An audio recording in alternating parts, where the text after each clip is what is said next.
And we're off. First turn, Battle of 3rd Winchester. So first turn is done. It's a very short one. It's only 5 chits.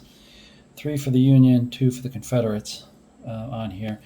Basically having Wilson, who was staff officer for Grant before getting a field command, brought his cavalry down the road. McIntosh, his brigade, moving up here and driving back one of the Confederate units over here. I'll explain that in a moment. But it's only 5 chits pulled, so it's very quick, very easy. This is the canyon piece here. Let's move those chits off for a second. This is the canyon, what they call the canyon here, if you read anything about it.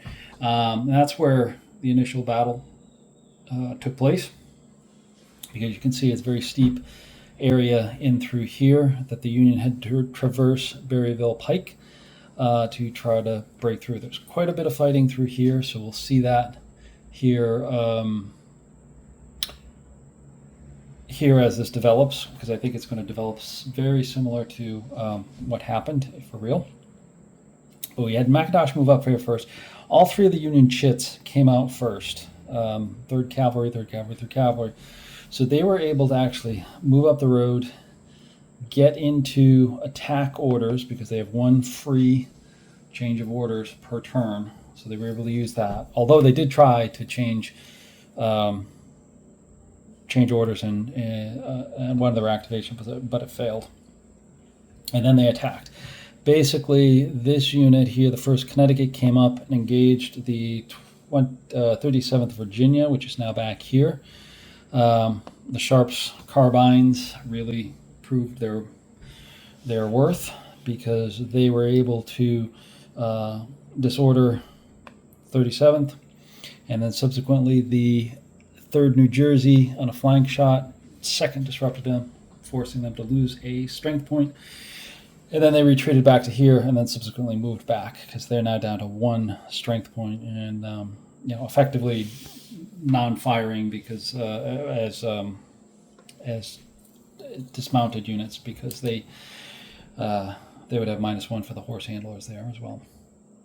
So that's what happened up here. They're all poised to move down into the canyon a little bit more, and now engage Johnston's brigade that has moved up from its positions behind. There's breastworks here, and he has moved up from them, moved up 3 of his regiments. 1 he remains back here as reserve, not in reserve, but as a reserve unit in there as well as the bulk of Johnson's cavalry being dismounted back here, has moved up into position along the woods and those breastwork positions to hold kind of a second line. So Johnston is going to try to hold them off here. This is tough terrain. There's some woods over here, some higher levels up here, creek here, the Ash Hollow Run that runs through here, makes it tough for the Union to attack. This is going to be woods over here as well. McIntosh actually goes over there. And so Union cavalry is dismounted, and they will try to push up over here. They do have a couple reserves of the 2nd Ohio and 18th Pennsylvania back here, which will move up and will be used accordingly here. So the Union will not get any reinforcements here. Oh, I do have Chapman here too coming on.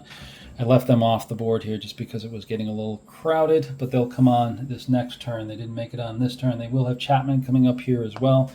That's the 2nd Brigade on here as well. I'm not sure what I'm going to do with them quite yet. Again, reason why I left them kind of off the board. I don't know if I want to snake them around here on the trails.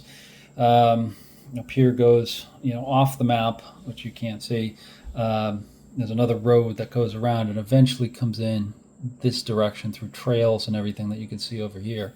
Actually, if I zoom out, you may be able to see a little bit more. Yeah, you see a little bit more. Goes up over here, and then there's trails coming back around there. But that's going to be a tough road to take. Whether they come up and just follow along, try to go cross country this way to go down to by Abrams Creek and this little trail down through here. Of course, that's wide open, but that's a struggle to get cavalry and artillery is coming on with them as well over through here. So they may have to wait until McIntosh clears the canyon to get through over there. But that's the first turn, and hopefully enjoying this. I surely am. Plenty of decisions to make. One little thing here you may note on here as well. I'm using these cubes to represent their fatigue. I wanted to leave those on there because they actually incurred a fatigue level okay with activating 3 times. They didn't shock attack, but they activated 3 times. So you need to take those off. But the black one means they've incurred fatigue at this time, and then they incurred another AM. So in case they get another one, they get another black cube on there, meaning they incurred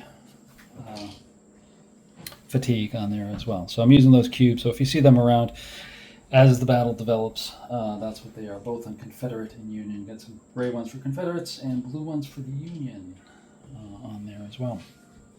So that's the first turn. Hopefully you enjoy. Stay tuned for the next. Thanks. Bye. Okay, back with the end of the 6 a.m. turn. Taking a look at the order of chits. Again, a little skewed. We've got some second Cav, second Army of the Shenandoah, artillery, then 3 Union Cavs, artillery, and then a mix of Army of the Shenandoah, cavalry, and March to round us out. Doing a little big picture here for you. There's the main fight, which we'll come back and look at here in a minute at the canyon. But I just wanted to show you the Confederate troops moving up. Down to the south here, we had this is Goodwin, who was positioned on the Millwood Pike. He's actually moving up cross country, heading for the crossroads there at Cincinnati and Greenwood Road over there, and then head up towards Greenwood Church, and then hopefully join the battle up there to form up on the right flank of Ramseur's line that's holding there. Artillery moving up. That will be Nelson's guns to try to set up some sort of defensive position there. Actually, that should come off there as well. They're on the Berryville Pike. They're probably 1 activation away from being moved up into defensive position. Back over in Winchester, we've got Wickham's 2 brigades coming up through town. They'll probably come up, go through the Berryville Pike, and position someplace up to support them, support the attack over here. Or the defense that's coming across over here as well. So we also have Thompson's right here as well that is moving up as well. So that's the Confederate.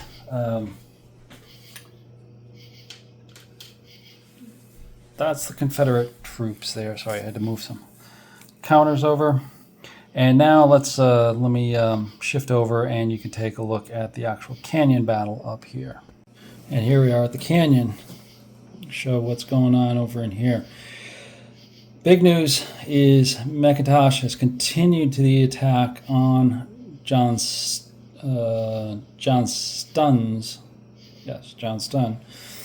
troops up here that was holding the line up here. They came up across this little gully and attacked on the flank of the, which unit was it? It was one right here, 23rd North Carolina up here. And the Sharps carbines really showed their stuff. They just tore into the 23rd, lost 1 step immediately, then suffered a second disorder, lost another step, and then just really was beat up by these 2 units with the Sharps carbine.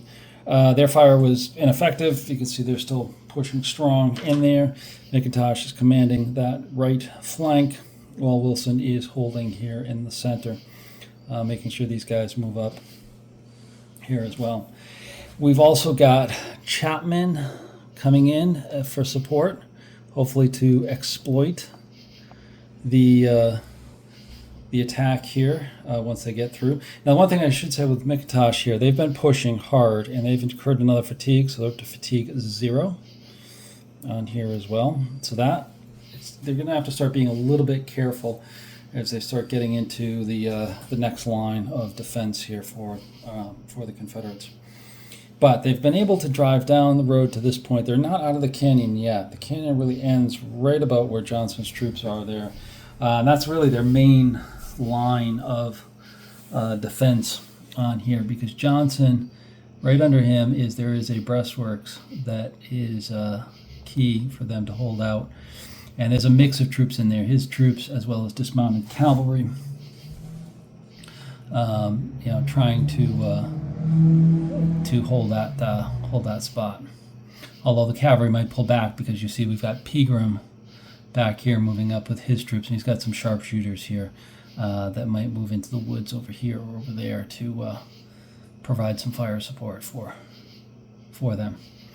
And then, as I said, we've got Goodwin coming up from the south to try to provide some more support. So we'll have three brigades here, for 3 small brigades here, plus the cavalry brigade dismounted to try to stop Wilson's attack over here. But so far, the Union has had their day, really, because armed with sharp carbines are very devastating, close range, has a +3 modifier, so it really just devastates units. The Confederates, of course, they have rifles, and at close range they get the +2, but you start taking minuses for woods and things like that. The sharps still come out being +1, +2, where the rifles might only be a 0 or a +1. So, tough situation for the Confederates. We'll see if they can hold the line here. As I said, there's more reinforcements coming up.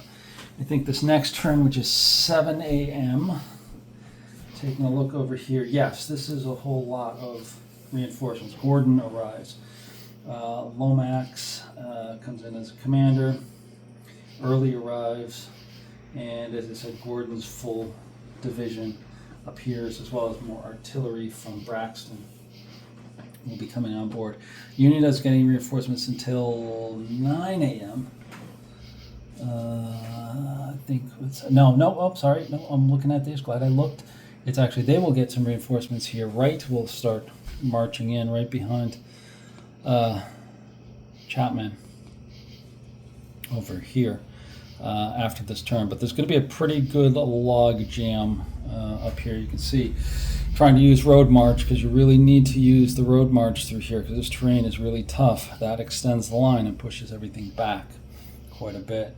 So it's going to be a struggle, and if Johnston can hold out and Ramseur can hold out here and force the Union to deploy or seek alternate routes, that's going to be a tough day for them. So we'll see. Next turn, 7 a.m., turn 3. Battle of 3rd Winchester, September 19th, 1864. Hey, welcome back. The end of the 7 a.m. turn. 3 days, 3rd Winchester, September 19th, 1864. So, as I said, the end of 7 a.m. turn. Showing you where most of the action was here as part of the 7 a.m. turn. And hopefully you caught my short videos on big decision there for the Confederates, whether to stand or attack right in this general area right through here, which was an interesting situation. So if you didn't see that, please go back and take a look at it. It's kind of an interesting dilemma there with that as well. So where we're at with this is that that McIntosh is still pushing forward a little bit more slowly here. Came up and really knocked Johnson's troops back, as well as some of Johnson's troops back. But they've reconstituted their line back here. We have some of the cavalry in here. Johnson has formed up other units over here. Ramseur has brought up, where is is he now? I lost him here. Is he under here? No. Under there? No. That's good. Goodwin has come up, as you can see. He's still in march mode over here. Pegram should be around here. This is his troops. I'm not sure where he disappeared to. I'll find him later. So Ramseur's got his whole division back together here to try to hold off against the cavalry attack. But you also notice Wright has come on board, and Getty's troops have come on, particularly Bidwell over in here. So the infantry is going to be replacing the cavalry probably in this next turn to continue the attack up there, because as part of McIntosh's attack, they moved up to 1st Connecticut. These guys right here moved up to here, exchanged some fire with Pegram's troops in here. And you notice, I don't know if you can see it, if I move that out of the way, you can see there's the sharpshooters. They engaged with them. The sharpshooters got the best of them, disorganized them, as well as took a step loss. And then they took a subsequent step loss by other Confederates firing below them as well. And consequently, they had to retreat back here with 2 step losses. So that guy actually gave the Confederates 2 victory points. So it's now 2-1 at this point, but it's very early, insignificant at this particular point. So they had to fall back. So I think it's time for the cavalry to kind of retire, or either come over here and try to hold off against Goodwin, because Goodwin's going to come up over here and try to hold them again into the canyon. That is this stretch here where most of Wright's units are located. Let's actually zoom out a little bit so you can see that. There we go. That's where they all are. You can see there's some heavy woods over here, hills, sloped hexes here, really nasty stuff. I was thinking of having some of them come across country over here, but it's really tough going over here. Like this, for instance, if Wheaton's units were to do this, they'd go maybe 2 points to there for crossing the creek, plus here. Plus this is a steep hex, which is going to cost them 3 more points. So it's 5 points just to get to here. So that's basically 1 turn. And then to move across through these woods, there's another 2, 4, or 2, 4 this way. And then you've got some gullies over here as well to cross and things like that. So it would take them 2 or 3, maybe even 4 moves to actually get across through there as well. So it's a little tricky situation up here. So I think Goodwin has a good chance of boxing them in up here and forming up a fight. But meanwhile, to the north, we have Chapman has taken a trail right through here and gone on these trails to try to flank the northern edge of the Confederate line. He's coming down with 3 regiments still mounted. They'll probably dismount the next turn. The 8th New York, the 22nd New York, and the 1st Vermont. And then he's put out screeners up here, the 3rd Indiana and the 1st New Hampshire, to screen out, because I'll show you what's happening up there to the further north here in a minute. So he's moving over there. So there's a good chance that we can filter possibly some of Wright's or some of Getty's troops up through here. Probably have Bidwell, come up through here.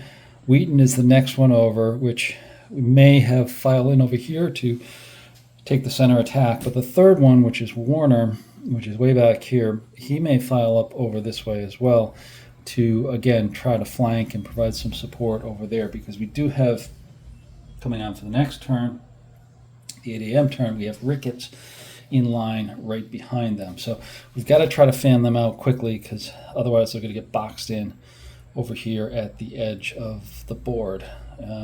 So that's why they're fanning out this way. To the south, it's going to be a little bit more difficult. We're still going to try to push that way, because ultimately we do want to get over way on the other corner over that direction to potentially capture the Valley Pike and get 2 shifts on the final victory conditions. So that's what's happening here in the canyon itself, but that is not the only thing that's happening. And again, this is one of the reasons why I really love the strategic view of things, playing these larger games, because if I slide you over to the left here a little bit, you'll see we've got a couple things here just to the top of the camera and just to the bottom of the camera. We've got two things. We'll start here at the bottom. We've actually have Wickham's units division coming up here with Fitzhugh Lee, the corps commander for the cavalry. They're coming up and taking a position up here. They'll probably move up towards Dinkle Farm right here to set up a third line to prevent them from coming down the Berryville Road, because Berryville Road seems to be the key for the Union attack, is pushing down through here to get to Winchester, well over here, and then of course to the Valley Pike down below, and also cutting Early's troops in half and potentially destroying a good portion of them. So from the Confederate perspective, what they need to do is set up some good blocking positions. Lee's coming up here as a second defense in case this line fails. Then there's this line back here. But the hope from the Confederate side is that they can stop them right where they've got them over here. And then the second piece of it is the reinforcements up to the north, which you can see at the very top of the camera. This is Gordon's crew coming in. That's his whole division, plus Early and plus Lomax coming in late to the field. They're all coming along the road, a road. I forget what the road is here now without looking. Escapes my memory, but they're coming down the road. They're going to eventually get to the trails and get over to, it's tough to see here because of the glare. Let me see if I can fix this a little bit. Yeah, there we go. That fixes it a little bit. Getting over to these woods over in here, because see, this is the first woods.